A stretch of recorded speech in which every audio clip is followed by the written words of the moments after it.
Всем доброго времени суток. Доброго времени суток, несмотря на то, у кого какое сейчас время. Пишите, пожалуйста, в своих комментариях, кто где находится, из какой точки мира вы нас смотрите, и у кого какое сейчас время. Делитесь своим настроением, какая у вас погода. Очень интересно читать. На самом деле очень интересно читать. По прогнозам порой смотришь в том или ином городе или районе, регионе одно, а пишет совсем другое. Допустим, что там будут дожди, а пишут жара под 40. Ну, в интересное время такое живем. И поэтому любопытно или нет, не знаю, как правильно сказать, но интересно на самом деле почитать и узнать, что происходит. Вот мы для себя на 100% теперь убедились, что в России жара жуткая стоит. У нас сейчас стоит вот такая вот погода. Небо в тучах. Очень приятно, неимоверно просто. Ну, прекрасная погода такая, и воздух приятный. Всю ночь у нас шел дождь. Пролило как надо. Наши все огороды, саженцы чувствуют себя великолепно. Сегодня обещают, что к обеду вот эти тучи разойдутся, будет солнышко.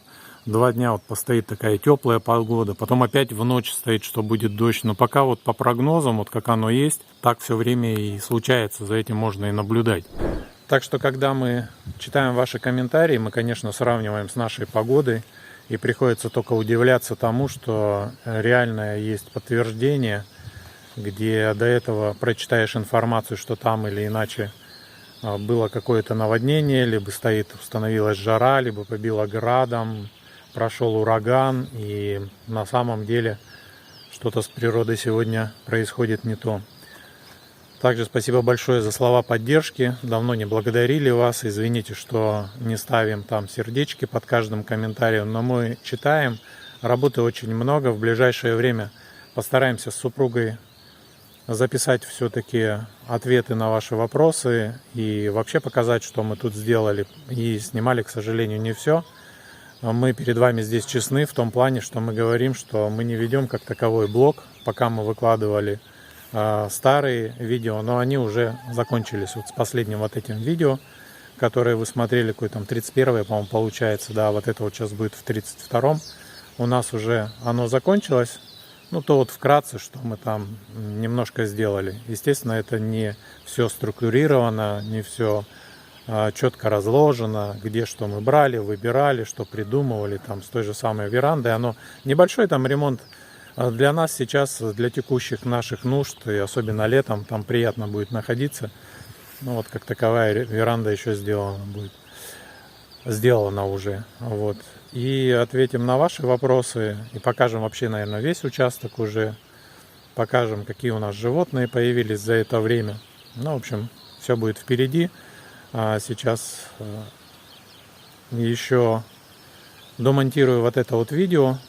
Потом, наверное, еще пару там выйдет. Ну и в процессе, вот в этом, пока буду это монтировать, будем записывать вот эти вот новые свежие видео. И в каких-то из ближайших мы ответим обязательно на ваши вопросы. И мы наконец-то ответим, почему мы сбежали. Что у нас так получилось, что мы сбежали из Германии. Хотя был запланирован до этого отъезд. Ну, собственно, на этом все. Ну и покажу небольшие будни, такие текущие. Там, где у нас получается урывками включить камеру и просто отснять. Но кто когда-то переезжал или тем более приезжал на необжитое место, на заброшенное впрямую, скажем, место, можете посмотреть наши первые видео, где трава здесь вот была, она была выше нашего роста. Тот реально себе представляет, что ты утром просыпаешься, вроде бы знаешь, за что взяться, но какие-то текущие вещи накладываются, приходится отвлекаться от этого плана. Не всегда это легко, но мы это все-таки делаем и потихоньку хотим преобразить это место, чтобы оно было здесь, ну, приятным для проживания, а не просто для времяпрепровождения, когда приезжаешь на дачу время от времени. Так что приятного вам просмотра. Видео теперь буду делать короткими, потому что вот эти вот 2 видео, которые по 40 минут были, они качаются у нас по 3 суток. Поэтому буду делать по 10, по 12 минут. Так будет пока проще. С интернетом, надеюсь, в ближайшее время. Ну, какое опять-таки ближайшее? Это надо Я уже так понемногу почитываю, куда обратиться, кого найти. может кто-то подскажет, кто живет в Белоруссии, где это и как проще провести, чтобы был интернет. Были бы вам признательны с этим. Потому что по 3 суток, когда у тебя крутится там на винчестере, загружается в YouTube вот это вот видео, ты все никак его не можешь выложить. Но оно как бы, ну, тоже не к чему. Ну и плюс видео нерегулярно, конечно, выходят, что зритель, который есть все-таки у нас постоянный, несмотря на небольшое количество подписчиков, но постоянный зритель все-таки есть, оно как бы тоже, ну, немножко...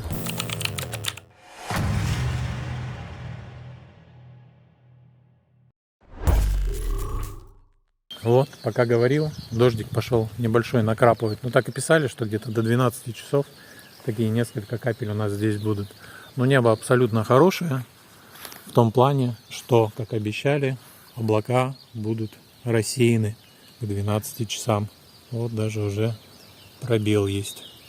Что может быть лучше для садоводов-любителей, когда по ночам идет дождь, а днем солнце? Ну, шикарно же, нет?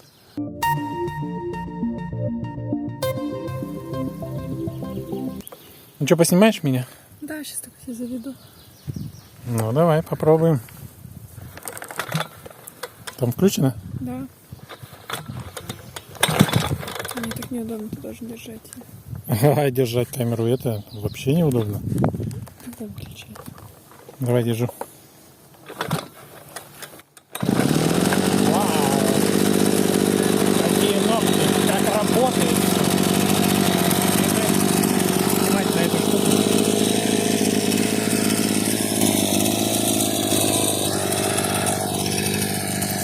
Боже.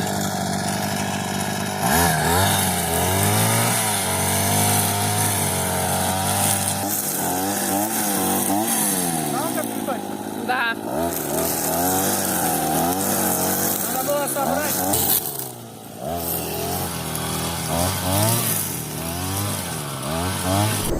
Мне нужно помыть помидоры. Зачем? Да порезать их. Мама, что мы сейчас будем делать? Плов готовить. Анечка, что мы сейчас будем делать? Салат готовить. Зачем? С пловом. Салат для плова, да? Да. Совместно потом будем Делить секреты нажитое имущество. за поеданием, за наструганием, после стругания.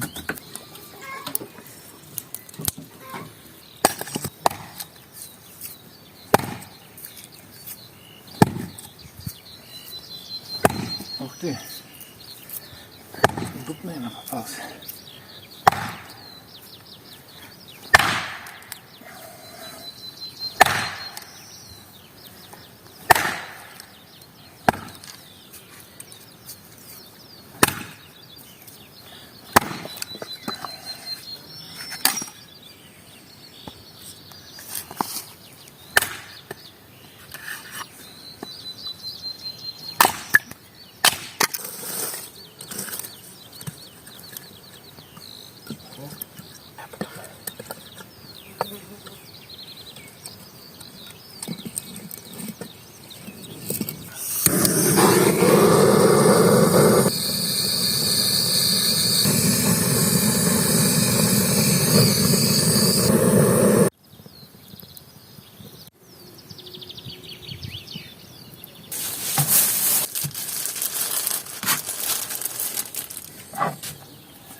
Да, давай закидай.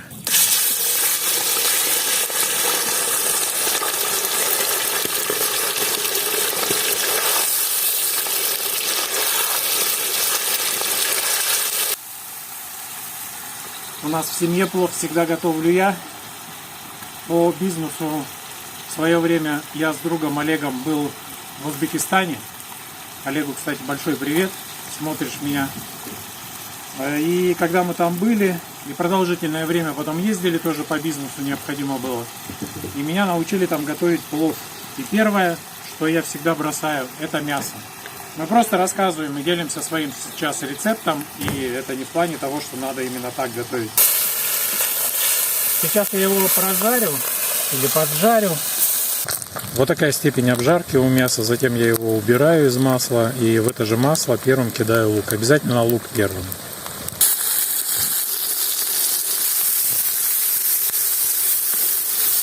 Степень готовности лука тоже потом покажем. И ничего еще я не солил.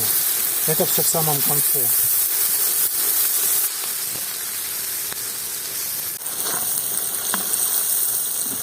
Перчатку одел, потому что жар приличный. Вот где-то в таком состоянии лук, и после этого идет морковь. Еще раз, последовательность я никогда не нарушаю. У супруги бывало, что она готовила по-другому. То есть в разной последовательности получалось, как она говорит, рис с мясом. И морковь, по сути своей, не обжариваем. Буквально чуть-чуть ему даем здесь подружиться, как говорят профессионалы, кулинары. И затем дальше процесс продолжим. Но все снимем, немножко прокомментирую. В таком состоянии теперь у нас лук. Он пожелтел, но не подгорел. Поменял цвет и морковь поменяла цвет. И теперь сначала забрасываем мясо, сверху забрасываем рис, чеснок и оставляем томиться где-то в среднем на 50 минут. Накрыв, естественно, крышкой.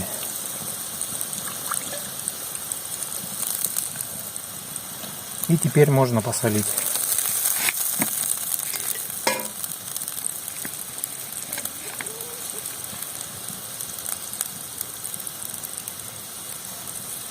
И накрываем крышкой.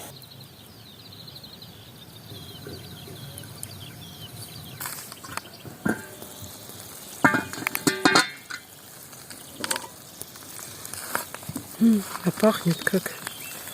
Надо еще, наверное, да? Ну вот в казане 50 минут. Получается, что маловато, да. Пусть еще здесь. Да, теперь, по-моему, хорошо.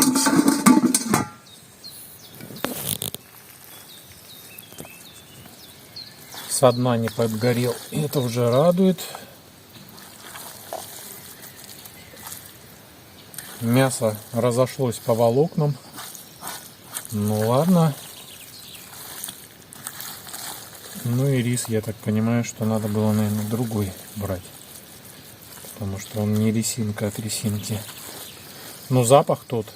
Именно тот запах, к которому мы привыкли. Если кто-то знает, какой рис надо брать, пусть скажут.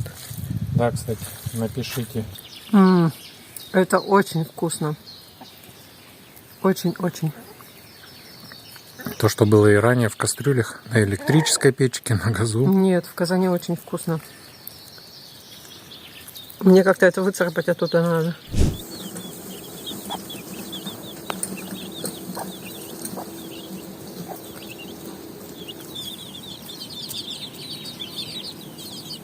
Мамка сразу прибежала. Деток твоих тронули, да? Или подошли к ним? Засними качество. Засними-ка качество. Второй сезон. Представляешь? Представляю. Нет в Европе нынче качества. Нет. Это я в Европе покупал фирму, даже не буду называть. У меня такое же было. Так называемые зихерхайт-шуи. Немецкие. Все, Европа уже не та. Ну что это такое, а? Ну куда? Все в них классно, прям ну, удобные, хорошие, но... Так что вот...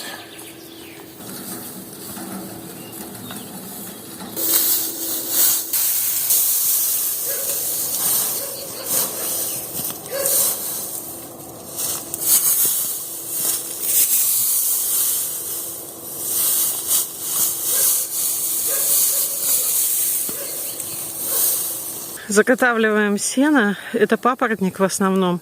Козы его не едят, но спать, лежать на нем вполне могут. Так что готовится подстилка для коз. На свою теплицу любимую снимаешь. Тебе еще надо пробраться тут. Ну. Все, я уже не могу ходить. Все, уже можно выбрасывать. Вон, можешь показать. Ты пришел свои боты показать? Да ну это ужас просто, у меня слов нет. Чтобы вы понимали, я брал вот эти вот тапки из расчета следующего, чтобы лет, не знаю, ну пусть не 20, но 10 точно их проносить. Это кожаный верх, они фирменные, их разрекламировали. Стоят они в разы дороже, чем обычные вот такие вот Sicherheitsschuhe, так называемые по-немецкому, на немецком языке. В общем, даже, и я уже говорил, не буду рекламу называть, потому что антиреклама тоже есть реклама. Вот этим вот всем тапкам. В общем, не гонитесь. Берите обычные, недорогие, там, не знаю, сколько они там, по 8, по 10 евриков, наверное, можно сегодня купить. Чтобы вот сезон относить максимум. Да, даже второго сезона нет. В общем, ладно, выключай, надо переговорить.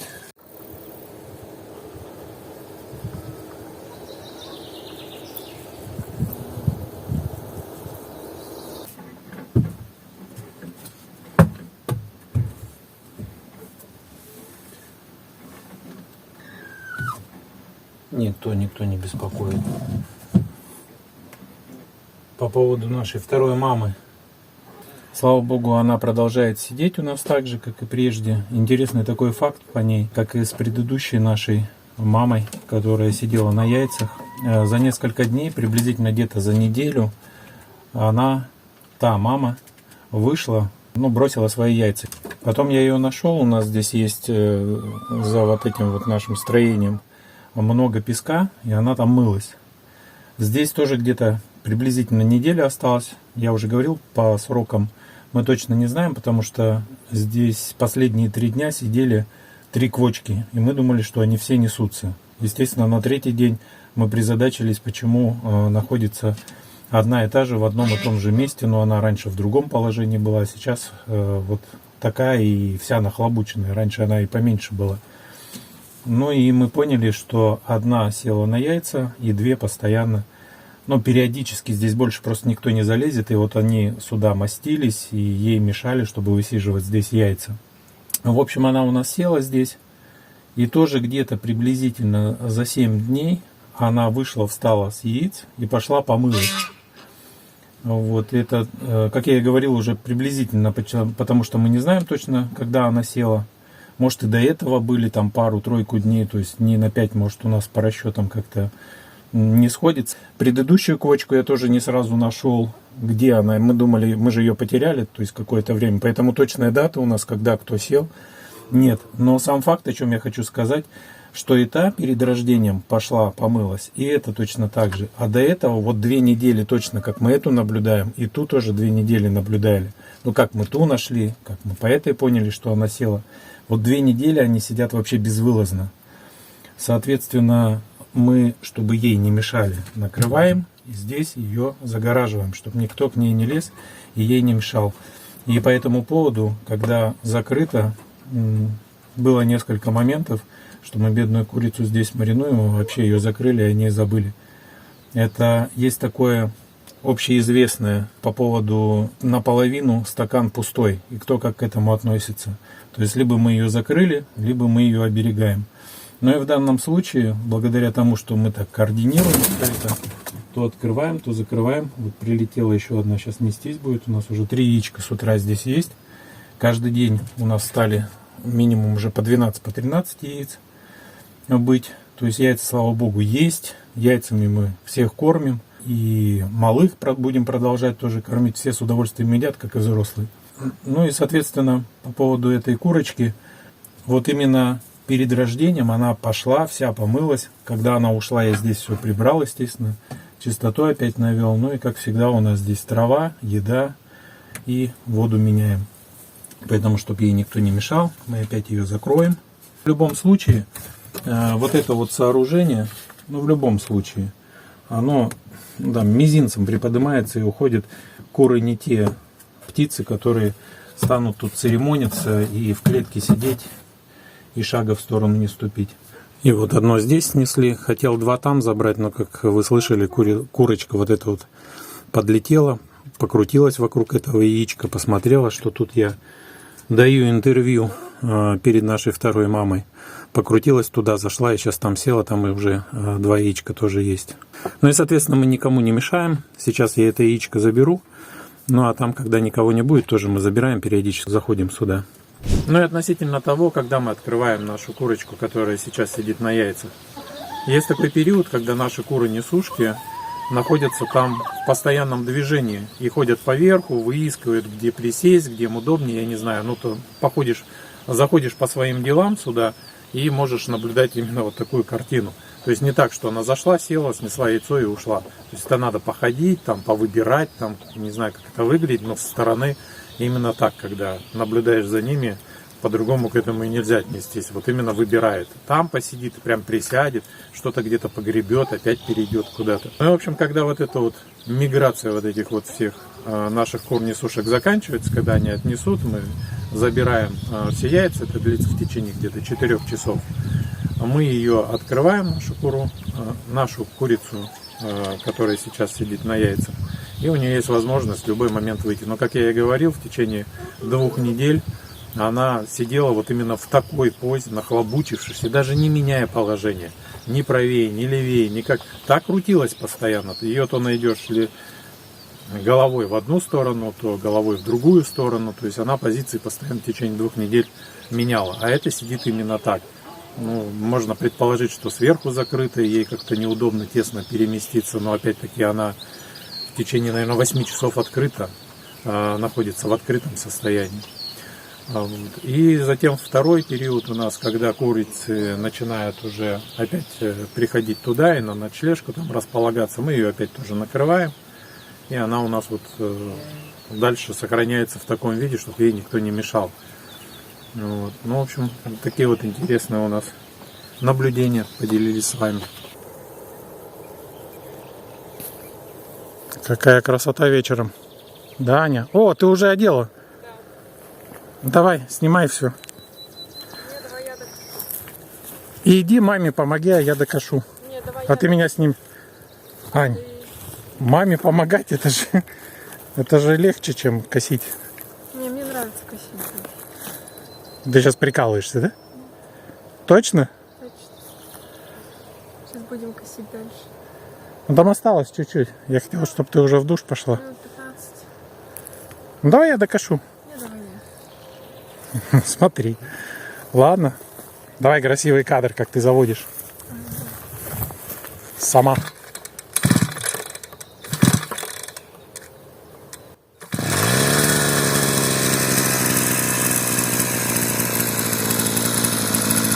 Ой, давай помогу. Блин, даже одевает сама.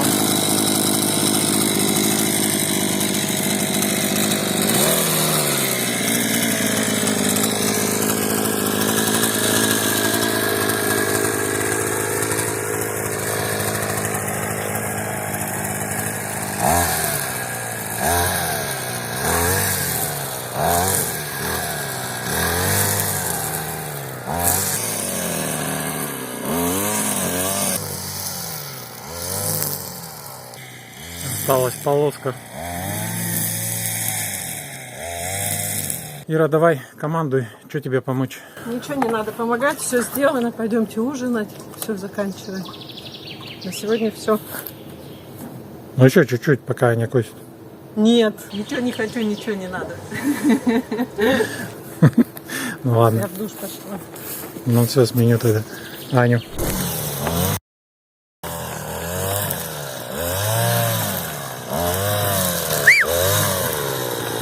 Все, Анечка, давай, меняю тебя. Мама сказала, ничего ей не надо помогать. Ты не против? Нет, чтоб сказала, папа, все, иди отдыхай. А я не хочу ничего нового. Че? Устала тоже, да? Ну так а что мне сразу не дала? Ну что? Думала, что полна сил еще, да? Ну ладно, иди отдыхай. Я ничего нового тоже не хочу начинать сегодня уже. Заканчивать буду. Все, пора. Пока всем.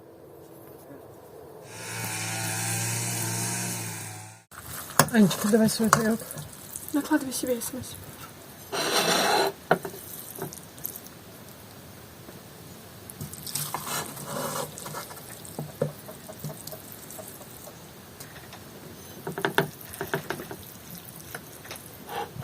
Я себя не обделила, да? Нет. Ну как, получилось? Очень даже вкусно, привкусно. И Тут- соли всего вовремя и как надо. Подскажите только, какой рис брать здесь, потому что мы первый раз этим рисом именно.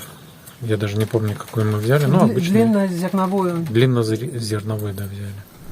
К нашей радости теперь у нас есть возможность проводить летние вечера на веранде. Дети иногда включают себе песни, устраивают такой импровизированный караоке. Мы сидим, отдыхаем, пьем чай. Но чаще всего мы любим пощелкать семечки. Пишите в комментариях, кто также любитель посидеть за этим занятием. К сожалению, я не могу включить аудиодорожку, так как по правилам YouTube, ну вы сами понимаете, авторские права и все в таком духе, чтобы не было нам предупреждения. Но при этом можно выкладывать шортс на слова тех песен, которые подпадают под закон об авторском праве. И вы можете зайти к нам на канал и посмотреть в шортс, как наши дети мило подпевают исполнителям. Также решили заснять и вот этот момент в нашей истории из жизни нашей семьи и поделиться с вами. Те, кто перейдет в раздел Shorts, приятного просмотра. И спасибо всем большое, что посмотрели это видео, разделили минуты из нашей жизни тоже вместе с нами тем самым. Не забывайте писать комментарии, ставить палец вверх или вниз, у кого какое желание. На колокольчик не забываем, чтобы пришло уведомление о новом видео. И мы будем дальше продолжать стараться записывать для вас видео и по возможности выкладывать как можно быстрее, несмотря на то, каков у нас здесь интернет. Еще раз всем спасибо за просмотр.